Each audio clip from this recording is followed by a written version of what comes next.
There we go. All righty, so this is our first step today.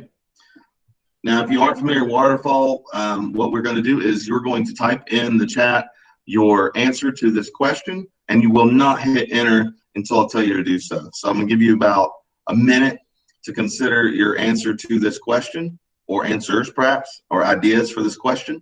And then we're all going to hit enter at the same time when I say go, okay? So does anybody have any questions about that strategy? I know we've used it before, but maybe you weren't in here. I don't know.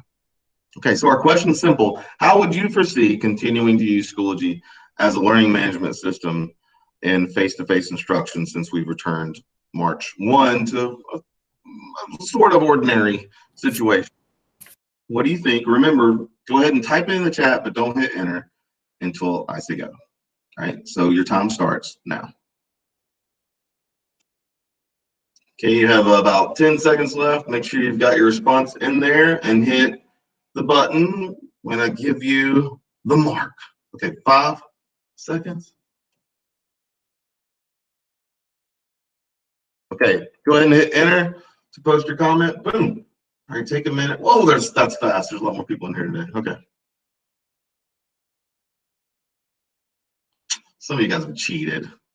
You cheaters. All right, lots of small group instruction and personalized instruction. I think we've been front loaded with some content. That's great. So, Todd's speaking to us today. Target the power standards for review for whole group, and then target specific groups based on the student needs. Nice. Okay. Small group, small group, small group. So you've talked to your ITF, your AF, your CF, one of the Fs, and you kind of have the general idea. So that's what we wanted to tackle today, was showing you an example of what that could look like in making it happen in K-5 instruction. Okay. So the last sort of housekeeping item we need is, if you still aren't a member of our sandbox course, please join it. If you were on the invite yesterday, I already added you. Okay, so you don't have to do this step. Let me just stop for just a moment to show you how to get there in case it's been buried among all the courses you might belong to. So if you will, in another tab or on the other device, go to log into Schoology and click on courses at the top.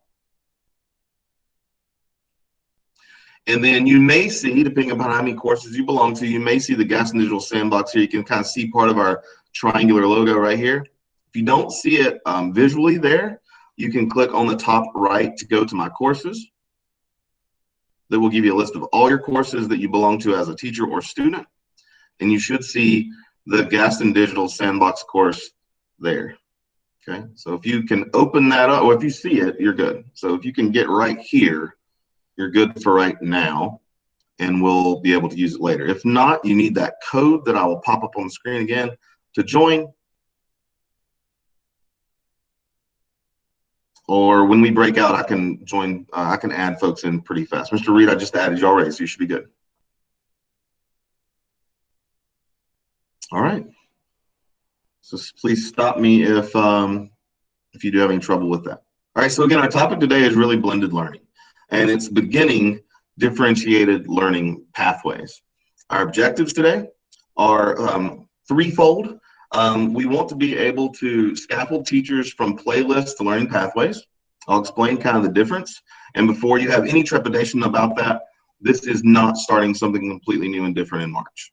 It is an evolutionary process. It is not a different one, so I'll show you that. We are going to focus on improving small group instruction while using Schoology as our DLE, or our, I like the way Shannon said it before, as our teacher assistant. And then finally, helping teachers choose the material that's best for small group, aimed at certain standards that have the deficit on need by those students. Okay. So our focus last time we met, remember we met a Thursday right after the Monday board meeting, when we were aware that we were going to move to Plan A this past Monday. I showed you this graphic, and this came from Modern Teacher. It came from the module on playlist and pathways. And so on the right-hand side, if you remember, you see that playlist was there. A playlist, remember, in general, is a to-do list. It works really great for virtual, and it says face-to-face, but we mean like synchronous learning, okay? So it works great when mom, dad, and student, apart from the teacher, need to know what to do. It is usually just kind of straightforward to-do list, okay? And on the right, I mentioned that there's a thing called a learning plan. Sometimes it's called a learning path, learning pathway, that is better for in-person learning. And the basic difference that we're going to hammer home today is, sure enough, differentiation. So it works perfectly for what we want to do as a county in small groups. Again, this isn't new to us. It's been on kind of the scope and sequence for where we're going with our kind of modern teacher and blended learning implementation through for the next, several years, I would imagine. If you were to look at the checklist that started these trainings, you'll notice that on the organizational portion, it mentions different ways to organize and mentions playlists and learning plans and pathways there for you as the ways to combine those three elements of learn it, practice it, and evidence in a visual interface. So I just put all the checklists and rubrics and stuff there for you so you can check those out. Okay. But I want to, just for a moment, so I don't want to talk your ears off. I'm bad about that. I want to tell you what the differences really are between a playlist and a learning path or learning plan. I'm going to intentionally mix those words because they kind of are in modern teacher stuff as well, because they do mean the same thing. And I want to just tell you what the differences are in broad terms and try to quickly get you into an example of one so you can see how it kind of lives and breathes. So basically, the playlist looks like the one on the left. Your teachers probably had some version of that. That was one of the examples they were shown, right? It either goes Monday, Tuesday, Wednesday, Thursday, Friday, or maybe for remote learning in our county, in this particular case, maybe it said day 1, day 2, day 3, okay? And it had links on here for them to click on to go to the various content. A learning path, you see, doesn't have one path. It has multiple options for that. So we hope to increase rigor, differentiate, and provide some student ownership of that process. So again, and this is taken straight from Modern Teacher's module on playlist and pathways. A playlist is organized by, say, day of the week. In our case, day 1, 2, and 3 was an option.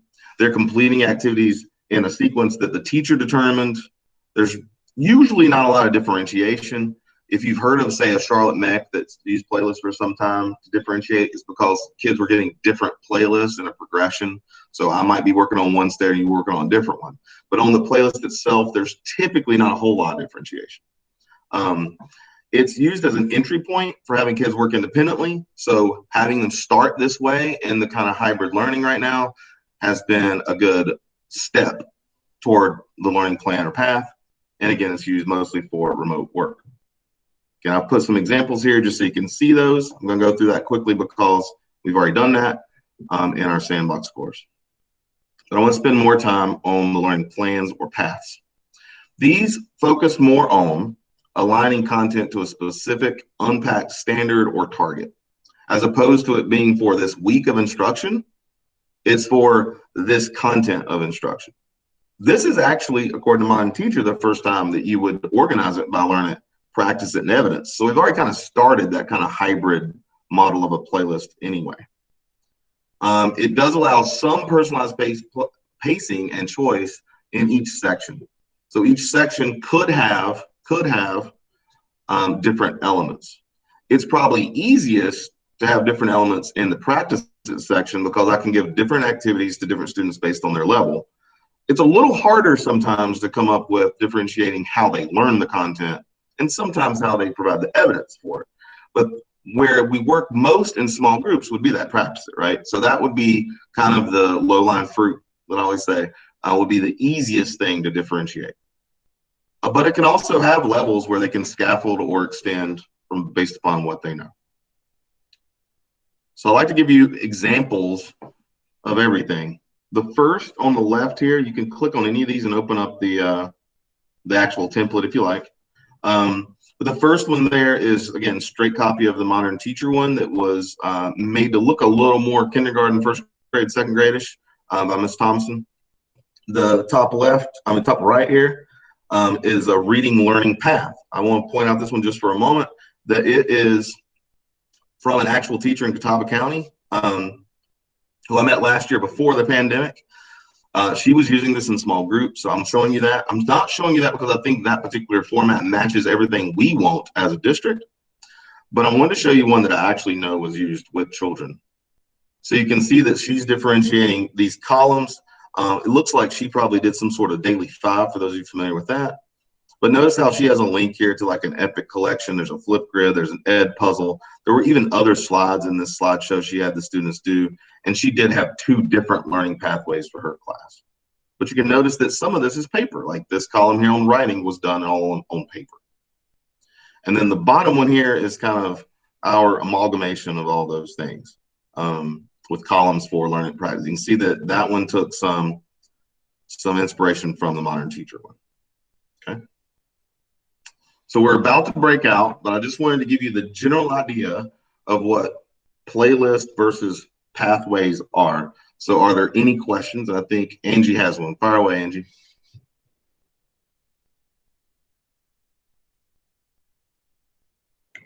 I accidentally raised my hand. Sorry.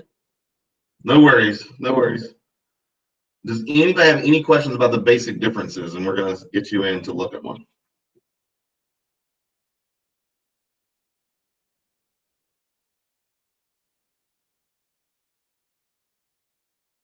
Okay. So the breakouts are about to start. Let me give you kind of some instructions before you do that. In a moment, you're going to join a breakout room, and one of the ITFs or AFs will be in there to capture your thoughts on a Jamboard. So please don't open the Jamboard. If we had this many people open the Jamboard, it actually wouldn't work. So, so please don't. We're going to have the ITF or AF in your room record your thoughts. So each one of those documents, those frames, has a label on it, ITFs and AFs, that says which breakout room you're in the bottom right. Okay, so please don't open it unless you're the ITF or AF. But your basic question, and there's two activities to do in here. What activities, tools, resources, stuff do you find teachers using in the classroom? You don't need to worry about the 4 colors just yet, okay? So when you get in there, I want you to brainstorm with your ITF or AF in your room. What kind of things do you see teachers using? And please be honest, okay? If it's this task card they got off Teachers Pay Teachers, but they actually vetted and it actually does go with the standard, it actually does teach it well, please be honest that they do use that stuff, okay? We're not in the business right now of taking away large swaths of things saying paper is bad, okay? So I want to make sure I hammer that home. The second part that you're going to do in your breakout is then you're going to go into that course that you should belong to. The first folder is talking about multiplying, okay? And it's an example of a very simple learning path.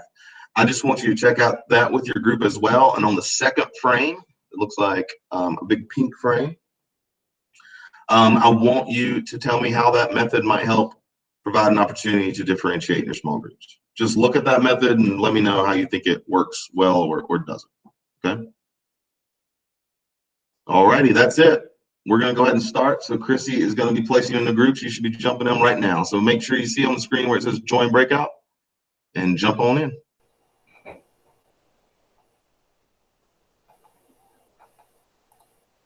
Okay, let's let everybody return to the main room. Thanks so much for heeding the call to the big button that says go back to main room.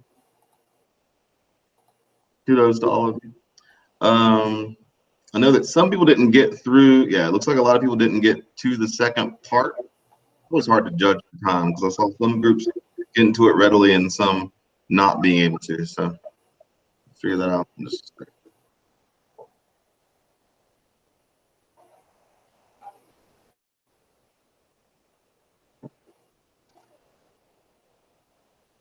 We got a few people returning.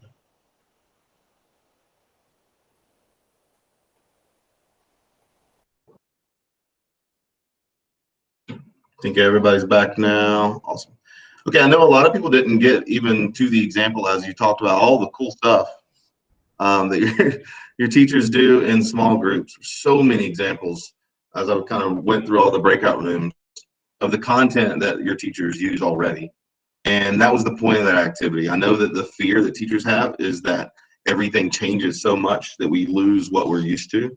And I hope that in each of your groups, some of that fear subsided a bit, that there's ways to use a lot of the things that we've used for a long time that works purposely with a standard. I do want to show, because I know that a lot of people are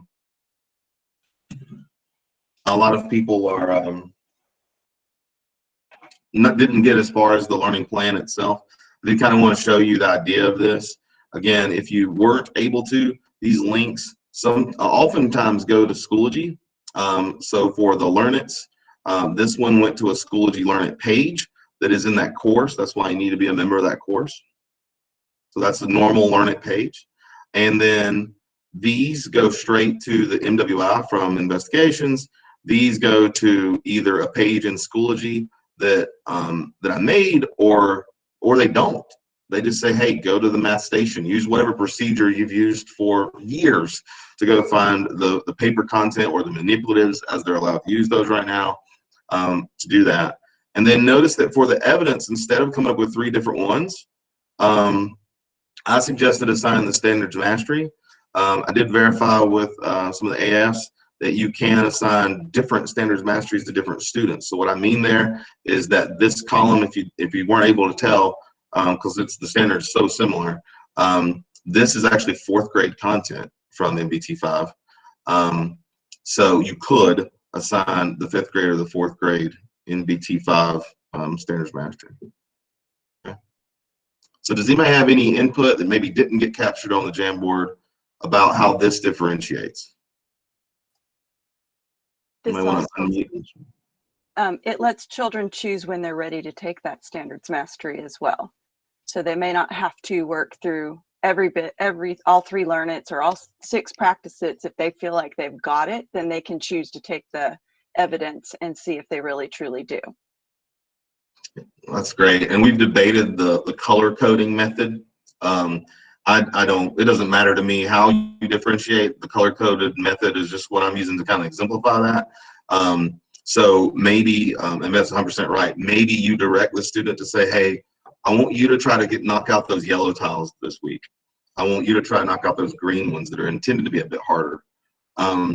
I heard some feedback that there's not enough entry points for all different students here, that the easiest pathway isn't quite lower level enough, right? I'll totally acknowledge that. The first one is, again, aimed at 4th grade material. So if you had a student who needed significantly lower material, you could certainly add that. Or maybe if they're significantly below grade level, they would need maybe a pathway of their own, or maybe even a playlist that does say you need to stick to these things. If they just can't, handle the choices and the difficulty, for sure. All right. So the next element that I wanted to talk about just briefly is, okay, it's obvious that supports some differentiation because it has options. But, and let's use the waterfall strategy one last time. How could this method provide other benefits? What do you think might be other benefits of this, aside from the ability to provide choice for either the teacher to implement with students or the students to choose themselves? What other benefits can you imagine this being for the student and the teacher? So I'm gonna give you just a minute or two to think about that. And again, same thing as before, type it in the chat, but don't hit enter. And I'll share some of the things that I know we've talked about among the AFs and ITFs that actually do benefit teachers and students on this aside from that.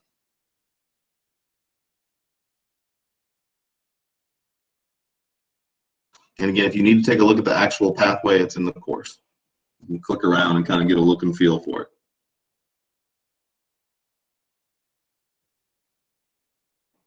Start composing your answer. You're gonna enter it in just another minute. I want to give you plenty of time.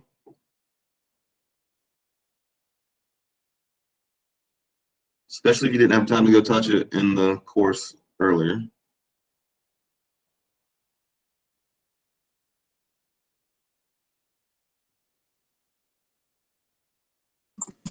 Sorry, Kyle, I got distracted. That's okay. Somebody's always got to jump the gun. All right, 30 more seconds. Go ahead and type in your response now. What are the other benefits of this aside from differentiating for kids?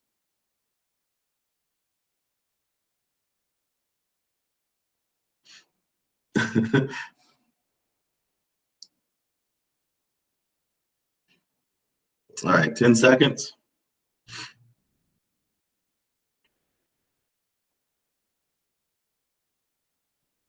All right, go ahead and start putting your response in there now. Awesome, thank you.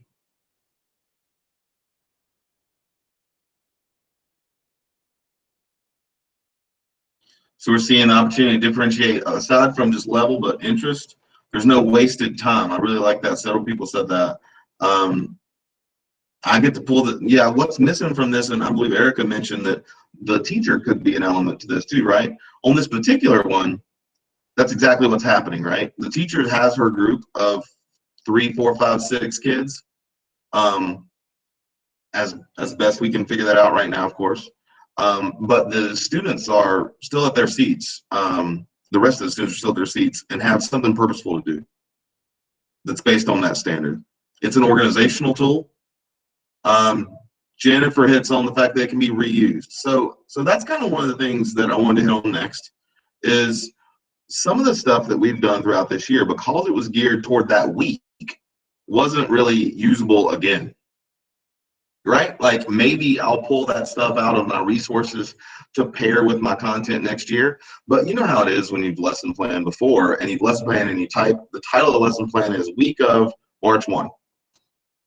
It's great for you because you've got one document and that's all you need that week, and man, it makes you feel good. But next year, pacing changes, your pace changes, and it's no fun finding things.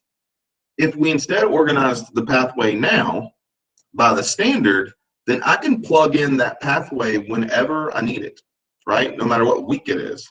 Also, over a long period of time, certainly probably not this year, but over a long period of time, then I have the resources made for NBT5 already done now.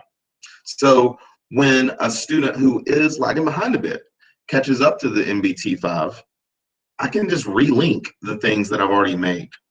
Over time, it becomes much easier and much faster. The other benefits are logistical, right? Hopefully, once taught the procedures to do this, which admittedly right now could take time, I am closing down that wasted time, this transition time. So I can say, go to your menu, your pathway in Schoology. I'm pulling these 3, 4, 5 students, follow your path. That pathway could last a week still. It could last 2 weeks. It could last as long as it takes for the student to master that standard. And of course, not only is it differentiated based on, many of you said, ability and interest, it's also differentiated in a way that builds us toward the idea of standards-based mastery. Because I wrote that one really simply so that the center column is proficient. If you can do the stuff in the middle, you're pretty proficient on that standard. If you can't, then you need to go back to the column on the left to get a little bit of scaffolding. If you can, then you can do some of the stuff that requires a little high order thinking on the right. Okay, so the point to all of this today is the more things change, the more they stay the same. I think that's what we can reassure our teachers about, right? They're already sourcing content for small groups. They're already trying to differentiate to students that have a wide array of levels. I remember my last year in the classroom, or my second to last year in the classroom, I had a student who was on a pre-K reading level and a student who was maxing out, two students who were maxing out the IReady reading. That is a tough gap to close in one room. But let's look at what stays the same. And this is the same chart that ITFs deliver when we're doing playlist, not pathway training. You're still going to determine your standards. You're still going to source good content to pair to create learnings and practices. You're just doing different levels now. You still would then create the items that can be created in Schoology. Then you would assemble all the resources aside from that at different levels, the paper pencil, the iReadies, the DPI task cards, and so on. Then you would link that to the learning plan, just like you did the pathway, and you would embed that learning plan so that your students see that in their face the first thing when they get to their course. So those steps are exactly identical to those steps to plan a good playlist, except for we're planning for different levels of content. I have one more thing, and then I have plenty of time available for this. So you guys, as your first assignment, you did your kind of crowdsourcing item for the types of tools and resources that your teachers have been using in small groups. And then I wanted you to kind of move things around, and if you moved them to different spots, that's totally okay. I want you to kind of move them around to see which quadrant they fit in. And here's the reason for that. That red quadrant was meant to be things that either the computer program differentiates for me, or I can prepare the week before the differentiation. And ultimately, if my student can get to that resource, the teacher, while they're using it, don't have to do anything during their use. The iReadys, the Excels, the RAS kids of the world. That's a small selection of things. Why do I make it a small selection? Because I want to quiet fears that anyone thinks the computer is teaching the students. That's just not the case. That yellow box is massive because it's the resources provided by DPI, our district, or those that have been vetted by our district that we should use. So that's where you can continue using your investigations games. Everything you saw on my pathway came from DPI performance tasks and games. You can find items on iReady's Tools for Instruction, Spire, the AMC games, the Florida website, and other approved resources, content providers like Epic, ReadWorks, Discovery, DotAx. But then you have the teachers who have worked hard for many years making all this stuff for their kids on their own. So that's the green box. We're not pitching the manipulatives, the paper tasks that you do, the pencil paper tasks that you do, a good book club, all that is still there. And then that blue box, those are the things that may be a little newer that I don't want to pitch either. But again, the point here is to have a visual that shows as much as things have changed, a lot of it can stay the same. We just need to repurpose it. So that blue box, if you're not familiar with a couple of those icons, they look a little funny. That first one there is the assessment tool. That's how I made most of the things on the pathway. Then of course, Google Drive assignments that can make copies for your students, Flipgrid and Seesaw. So there's things that are technological that the teacher does have to put some sweat equity into to create. That's there. So the hope is that teachers can go to that process that they do anyway to make good content, make a good lesson plan and good learning path, continue using that process. It's just we're using Schoology as a helper for students to access all the links that they need to get to good content if necessary, or to just be directed, as several of you said, to the teacher group, to the center, so they can see where they're supposed to spend their time during that portion of the day, so that we can help teachers maximize what they're good at. Okay. I want to remind you that the official training for all of this for teachers occurs on the 24th or 31st, based upon which group your school is in. You've gotten that information, I believe, from Shannon and Teresa, one or the other. Are there any questions or calibration that we need? Just kind of want to open the floor today for any of that.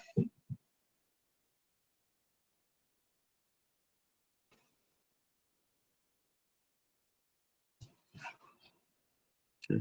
When you consider this and you're thinking about your teacher's implementation of this, if you do click on this particular one, there are lots of different templates. I know that starting off at the one that I used might be a bit much for some folks or some age groups. So a number of us have kind of worked together to make a bunch of different options. I kind of joke though that it's just making a table of content that you can live with. I would encourage you to try to help your teachers not remove the Learn It and evidence altogether, because again, I'm not making new Learn It content often on this. I was sourcing content that was already out there. And the last thing I'll leave before I hush is all of this content was sourced from something that I pulled from the county unit plans. I specifically did not make anything that just came from my brain solely. I wanted to make only things that I could have sourced from GCS. So every single item on here came from something GCS told me to use in the unit that taught NBT5. Yeah, the big template, Bill, is this dude.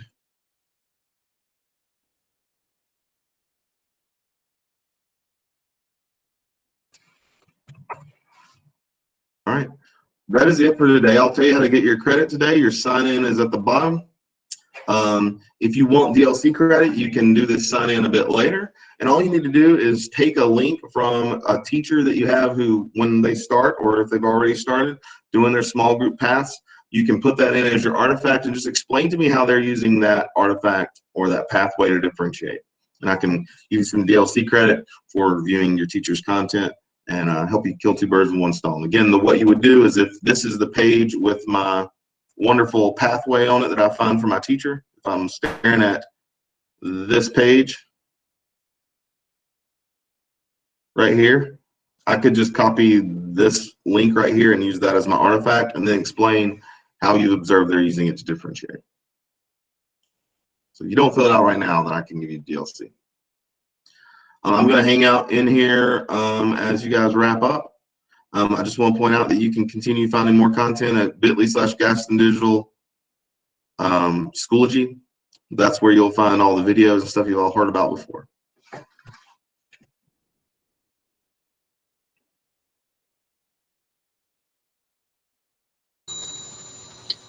Kyle, where's that slide that you said that has all those hyperlinks? I'll put it in the chat. Oh. There you go. See it. Thank you. Yes, ma'am.